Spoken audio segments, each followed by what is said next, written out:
السلام علیکم دوستان عزیز، برای شما یک سرودی مادر آماده نمودیم همراهی اکاهای عزیز، دوستان عزیز. و این سرود برای انسان‌هایی که مادر را از دست دادند، برای آنها می‌سراییم. مادرانی که در قید حیات هستند همیشه صحت و سلامت و بیمار باشند. سرود مادر، آهنگ از علیشیر، فیلم آریم.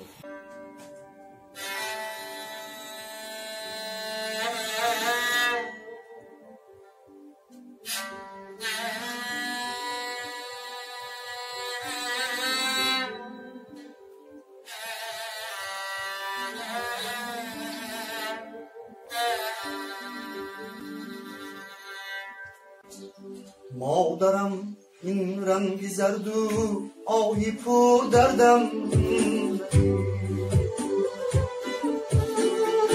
سوختم من از غمی و چشم گریانم ندید. مادرم این رنگ زرد و آهی پر دردم ندید،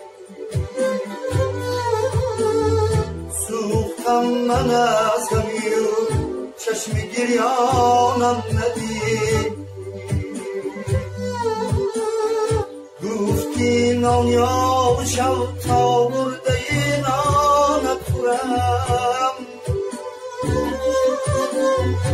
گفتی نان یا شب تا برده نانت خورم.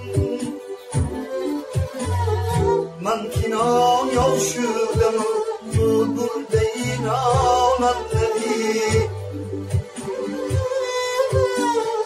من که نان یا شدم و تو برده نانم ندید.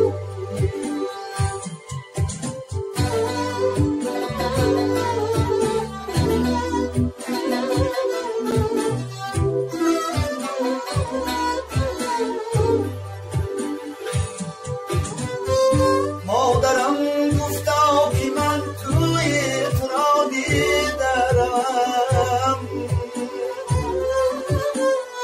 جامعه دامادیم را مادری زارم ندید.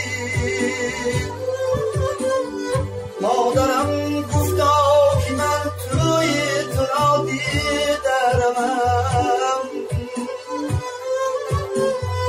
جامعه دامادیم را مادری زارم ندید. مادرم رنگ زرد و آهی پر دردم ندید، سوختم من از غمی و چشم گریانم ندید. سوختم من از غمی و چشم گریانم ندید.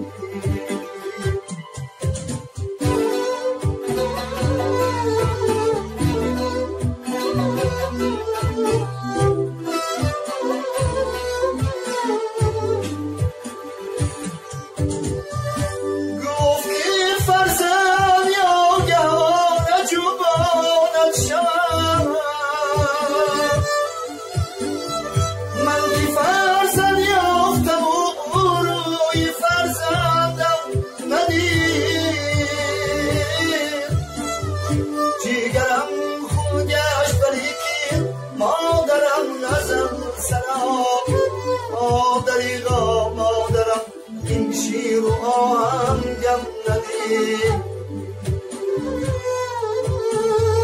جیگرم خون گشت ولی که مادرم نزم سلام، دریغا مادرم این شیر و آهنگم ندید.